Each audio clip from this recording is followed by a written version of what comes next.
आज हम CBSE board class 12th Hindi की पाठ्य पुस्तक आरोह की जिस कविता का अध्ययन करने जा रहे हैं उसका शीर्षक है उषा और इसके कवि हैं शमशेर बहादुर सिंह।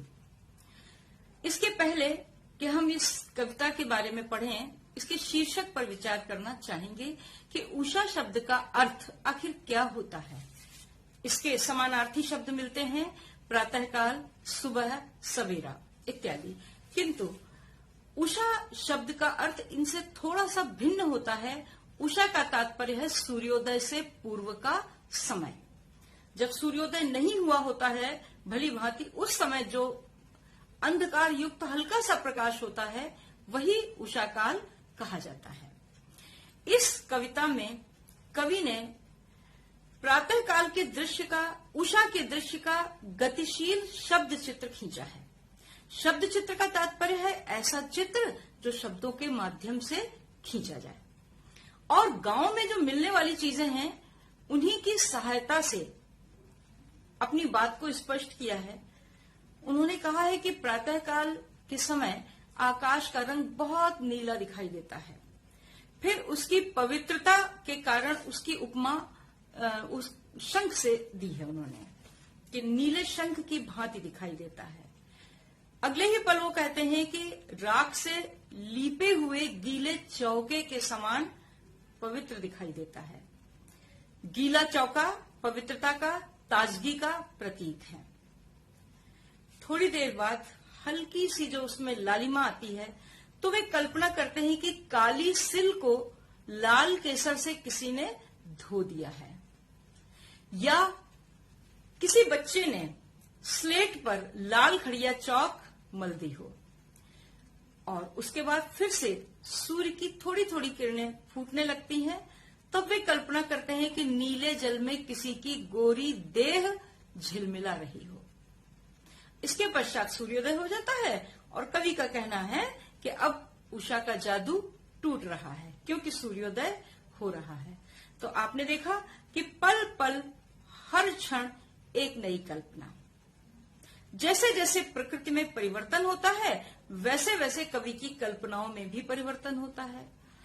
इस कविता में कवि ने पल पल परिवर्तित होती हुई प्रकृति के सुंदर रूपों का चित्रण किया है।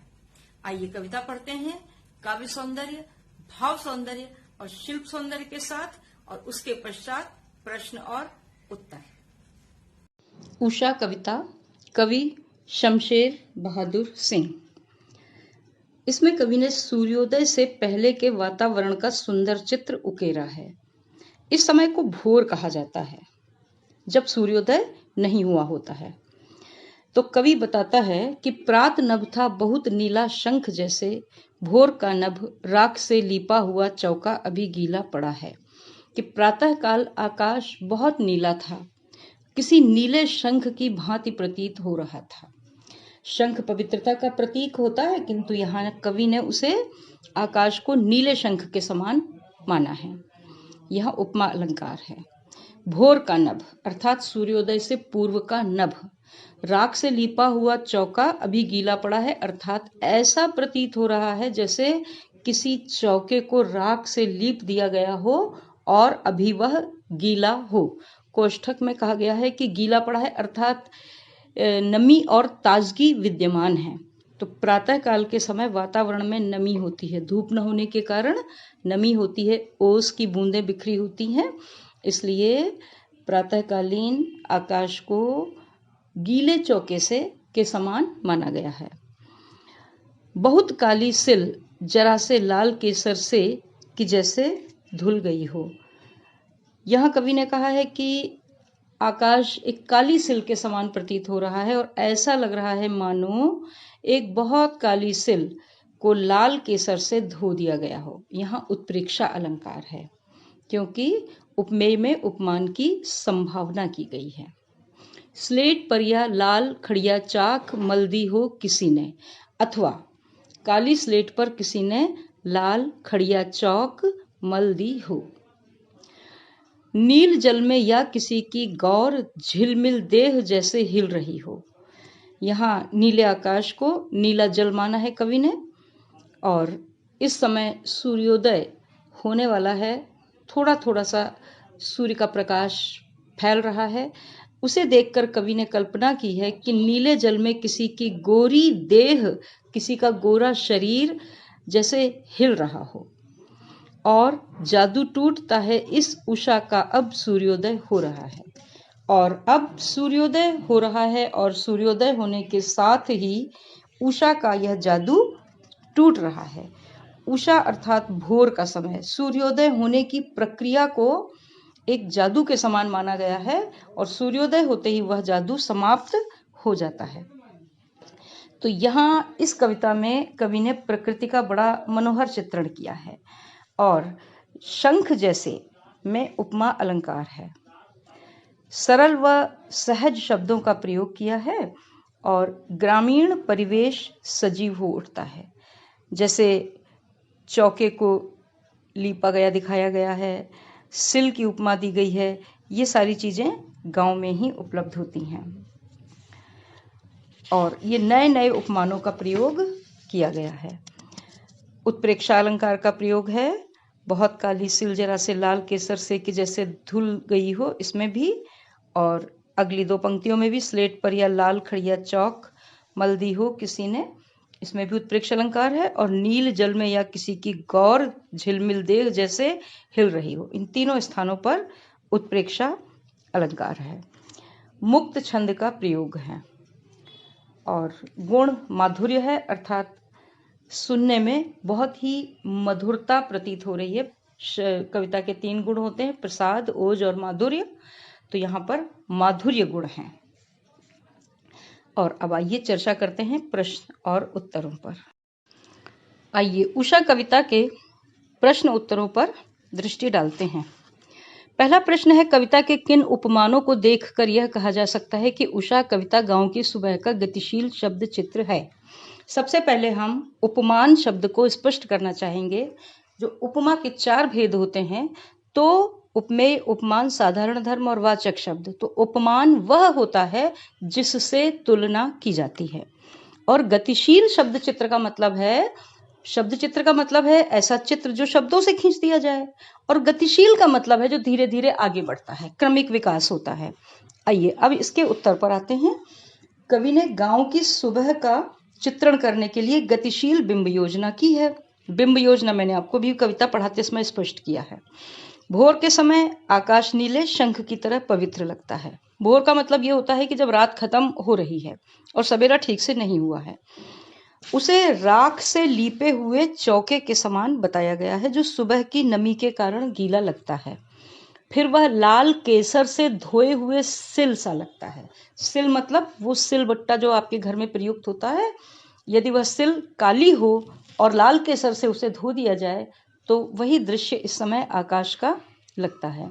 कभी दूसरी उपमा स्लेट पर लाल खड़िया मलने से देता है। ये सारे उपमान ग्रामीण परिवेश से संबंधित हैं।